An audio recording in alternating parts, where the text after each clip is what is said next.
మనకు మరొక బ్రేకింగ్ న్యూస్‌తో మీ ముందుకొచ్చాను. రైతు భరోసా ఎకరానికి 15,000 పింఛన్లపై అపోహ వద్దు అని చెప్పేసి రైతులకు ఆసరా పెన్షన్ లబ్ధిదారులకు రేవంత్ రెడ్డి అయితే కీలక ప్రకటన అయితే జారీ చేశారనమాట. పాత లబ్ధిదారులందరికీ కూడా అందుతాయి. కొత్త వారి కోసమే దరఖాస్తులు అయితే స్వీకరిస్తున్నాం. రాష్ట్ర ప్రజలకు ముఖ్యమంత్రి రేవంత్ రెడ్డి విజ్ఞప్తి చేశారు. ప్రజాపాలనలో ప్రజాప్రతినిధులు పాల్గొనాలి. ప్రజల అనుమానాలను కూడా నివృత్తి చేయాలి. దరఖాస్తు ఫారాలు కొరత రానివ్వద్దు. కేంద్రాల వద్ద మౌలిక వసతులు కల్పించండి. అధికారులకు సీఎం దిశానిర్దేశం. కాంగ్రెస్ సర్కార్ ప్రకటించిన 6 గ్యారంటీల ద్వారా లబ్ధి పొందే అర్హుల కోసం రాష్ట్ర వ్యాప్తంగా కొనసాగుతున్న ప్రజాపాలన దరఖాస్తు స్వీకరణపై ఎలాంటి ఆందోళన వద్దని గురి కావద్దని చెప్పేసి చెప్తున్నారు. ఎందుకంటే ఇప్పటికే లబ్ధి పొందుతున్న కుటుంబాలు రైతు బంధు పెన్షన్లపై అపోహలైతే గురి కావద్దని ఆయన సూచించారన్నమాట. పాత లబ్ధిదారులందరికీ యథావిధంగా ఈ పథకాలు అయితే అందుతాయని స్పష్టం చేశారు.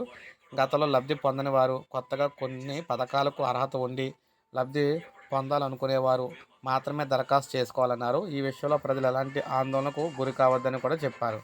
సో అందువల్ల చూసుకున్నట్లయితే అందరికీ కూడా పథకాలు అయితే అంతాయని రైతు భరోసా పేరుతో రైతు భరోసా పేరుతో ఎకరానికి 15,000 ఆసరా పెన్షన్లు ఏమో 4,000 అయితే ఇవ్వబోతున్నారన్నమాట. ఒక లైక్ చేయండి, సబ్స్క్రైబ్ చేసుకోకపోతే మన ఛానల్ సబ్స్క్రైబ్ చేసుకొని ఫాలో అవుతుండండి.